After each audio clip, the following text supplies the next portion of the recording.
Selamat datang kembali di segmen analisa. Kita update adalah sidang kedua yang kemarin baru saja digelar terkait dengan kasus guru di Sulawesi Tenggara, Ibu Supriyani yang mengajar di SD Negeri 4 Baito, Sulawesi Tenggara. Saat ini statusnya sudah menjadi terdakwa, tapi sudah tidak lagi ditahan karena ada penangguhan di sini.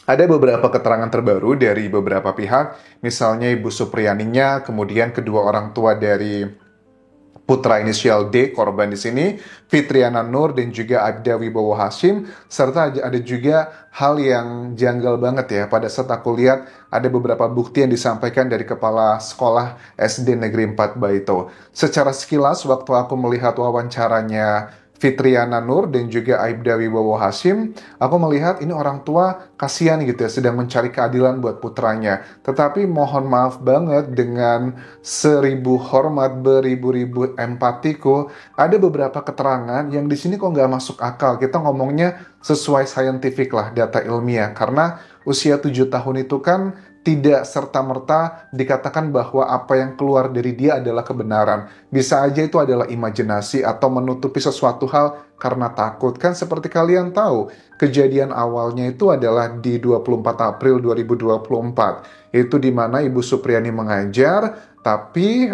anehnya adalah baru 2 hari kemudian bapaknya si Dafah ya, yang 7 tahun ini ya, Aibda Wibowo, pada saat mau memandikan putranya, mau sholat Jumat bersama, kok dia melihat ada luka yang kayak sudah melepuh begitu. Dan dia bilang dugaannya adalah benda tumpul. Ya karena mungkin anggota polisi ya, jadi sudah menggunakan kata-kata dugaan dalam wawancara ini.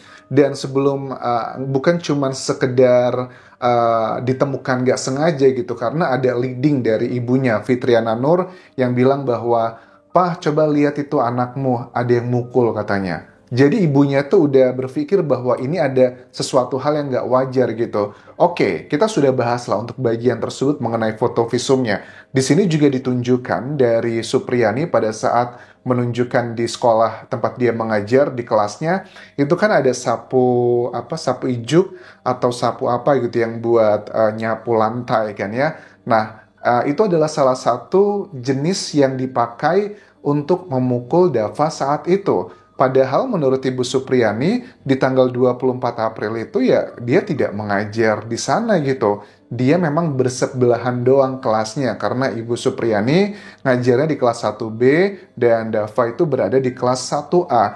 Lukanya sudah dilihat sama Ibu Supriyani, katanya lukanya itu kayak luka melepuh begitu loh. Dan anehnya adalah padahal lokasi sekolah tersebut, depannya itu adalah kantor polisi, di mana itu adalah tempat kerja bapaknya Dava. Ini keterangan dari Syamsuddin, kuasa hukum dari Ibu Supriyani, yang bilang bahwa kalau memang si D tersebut dilakukan hal seperti itu kan pasti sakit banget kan ya. Pasti dia bakal refleks nangis, bakal teman-teman kelasnya tanya, banyak orang yang melihat, dan bisa langsung lari aja ke kantor polisi yang berada di depan sekolahnya tersebut, tempat bapaknya berdinas. Itu tidak dilakukan begitu. Yang janggal berikutnya lagi adalah dari Kepala Sekolah SD Negeri 4 Baito, Sanali, yang mengatakan jangankan ada pemukulan katanya, cuma negur aja atau berdebat atau ada siswa yang ribut, itu pasti karakter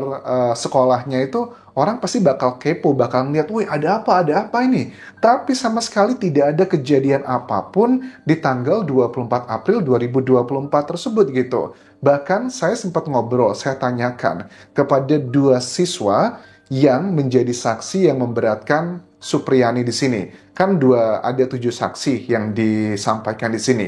5 saksi mengatakan tidak melihat adanya peristiwa itu yang dituduhkan ke Supriyani, tapi 2 saksi mengatakan, ya saya melihat Dava katanya dibegitukan sama Ibu Supriyani. Tapi pada saat didalami, 1 saksi bilang bahwa, iya saya lihat waktu itu Dava dipukul sama sapu, sama Ibu Supriyani, dipukulnya itu di mana tuh? Di deket, di deket meja katanya. Hah? Kok di deket meja, di deket kursi gitu? Tapi yang satu lagi bilang, mukulnya di mana? Di tempat kursi Dava duduk. Tapi yang lain bilang di meja yang cukup jauh jaraknya, tapi itu masih dalam satu kelas yang sama.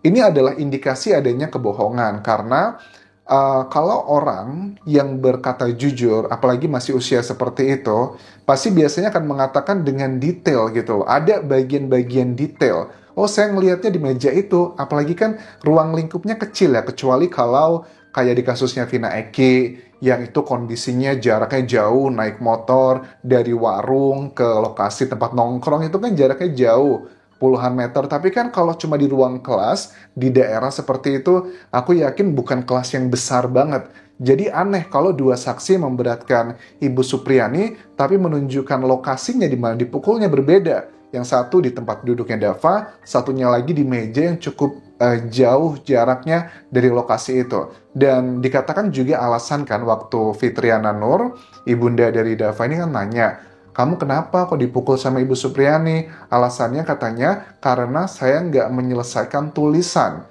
Ini juga dibantah sama Ibu Supriani, saya tidak ngajar di kelasnya dia. Ya memang kadang-kadang saya diminta bantu untuk ngawasin kalau wali kelasnya lagi keluar. Tapi memang saat itu saya tidak ada kegiatan seperti itu. Ya ini menjadi salah satu saksi, nanti kan pasti ada wali kelas tersebut ya.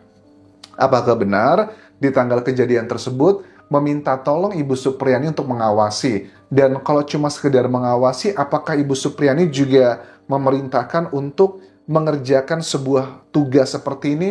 I don't think so. Jadi itu adalah kejanggalan-kejanggalannya. Tapi coba kita bahas lagi terkait dari pihak korban, Ibda Wibowo Hashim dan juga Fitriana Nur, yang mengatakan bahwa saya itu melihat, kata Ibda Wibowo, lukanya itu satu garis lurus dan bagian ujungnya bengkak berair. Wow. Jadi kalau luka yang bengkak berair begitu kan artinya jangankan yang usia 7 tahun deh, kita yang dewasa aja, kalau dipukul sebegitu kerasnya, artinya sampai bener-bener luar biasa ekstra, sampai ngebuat bengkak seperti itu, artinya kan bakal reaksinya, responnya juga nangis atau teriak. Tapi kan ternyata di hari itu tidak ada tuh kejadian, bahkan kantor polisi tempat bapaknya bekerja juga di depan dari SD tersebut. Jadi reaksinya nggak wajar. Apakah dugaannya Dava ini, apakah karena dia takut gitu kan ya, takut mungkin main jauh sama temennya, nggak sengaja melakukan apa yang iseng-iseng sama anak kecil, karena takut dimarahin, ya udahlah bilang aja dilakuin sama ibu guru, pasti aman, nggak bakal dimarahin sama bapak gitu. Tapi karena kasusnya sudah menjadi level nasional, bahkan ya profesinya Aibda Wibowo Hashim pun juga pastinya akan terancam dengan kejadian ini gitu. Karena banyak kasus yang serupa yang indikasinya adalah kriminalisasi begitu. Aku sih yakin ada sesuatu hal yang janggal. Karena seperti aku bilang di video pertama dulu, secara pribadi pun aku pernah mengalami hal yang tidak mengenakan. Dulu waktu aku SMP, aku punya keponakan, usianya masih 4 atau 5 tahun kan ya. Lehernya itu merah-merah ya. Terus ibunya itu curiga, kok anak gadisku ini, anak kecilku gitu, masih usia 4 tahun kok lehernya merah-merah. Ditanyain lah, bapaknya juga nanyain gitu kan ya. Terus bilang, kok kenapa leher kamu merah-merah? Itu digituin sama Kak Anjas. Astaga, aku langsung dong, masih SMP kan. Itu masih SD kelas 6 atau SMP lah. Ya dimarahin sama itu bibiku, kamu ngapain sini lu gitu. Padahal ya namanya juga anak kecil, aku juga sama-sama kecil. Apaan sih, ngapain aku gitu? Aku paksa lah keponakanku, aku ngomong apa dan sebagainya, dia tetap aja ngeyel gitu kan ya. Nah sebenarnya dari sini kan mungkin itu imajinasinya, belum tentu apa yang disampaikan dari anak usia 7 tahun, 6 tahun di bawah umur, itu bisa relevan. Itu poin yang harus digarisbawahi ya. Terus juga ada isu yang mengenai uang yang 50 juta rupiah tersebut. Nah, jadi Aibda Wibowo itu menegaskan, sebenarnya kan Aibda Wibowo ini adalah teman main motornya suami dari Ibu Supriani ini ya.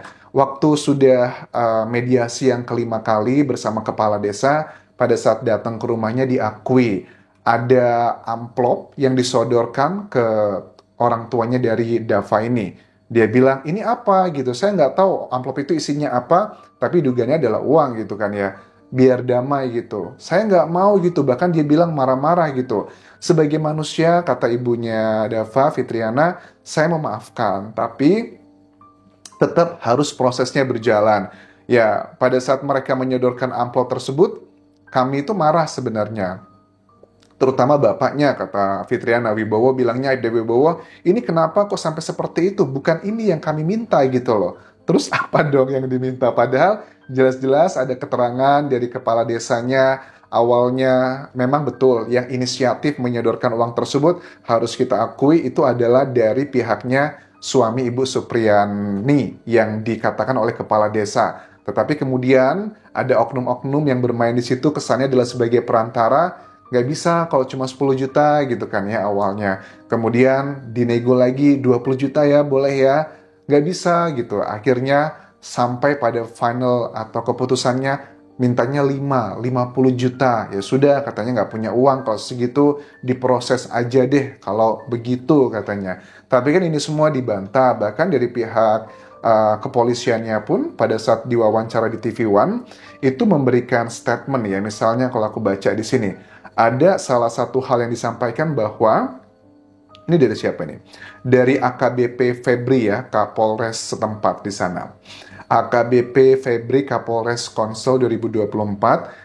Jadi tidak pernah ada permintaan uang baik dari penyidik maupun orang tua korban. Upaya-upaya mediasi dengan tawaran uang datang dari inisiatif Kepala Desa Wonua yang Raya selaku mediator. Tidak pernah ada intimidasi oleh pihak manapun, Mbak. Justru upaya-upaya mediasi yang sedang dibangun oleh pihak PGRI, Ketua MUI, dan Ketua NU Konsel, serta pihak kepolisian dan kejaksaan. Gitu.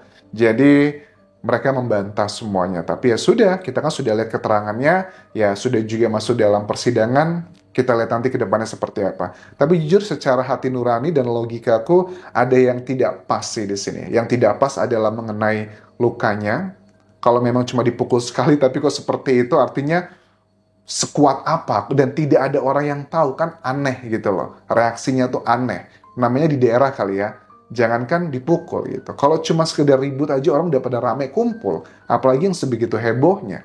Ya, jadi sementara itu bisa aku update mengenai kasus Ibu Supriyani, guru SD Negeri 4 Baito, Sulawesi Tenggara. Kita terus kawal hingga tuntas karena ada indikasi ini adalah kriminalisasi dari sejumlah orang yang berada di sekitarnya. Sampai ketemu lagi di video berikutnya. Tinggalkan like dan juga komen. Subscribe channel YouTube ini. Follow Instagram, Facebook pageku dan juga akun TikTok Dian Yasa Asmara. Sampai jumpa.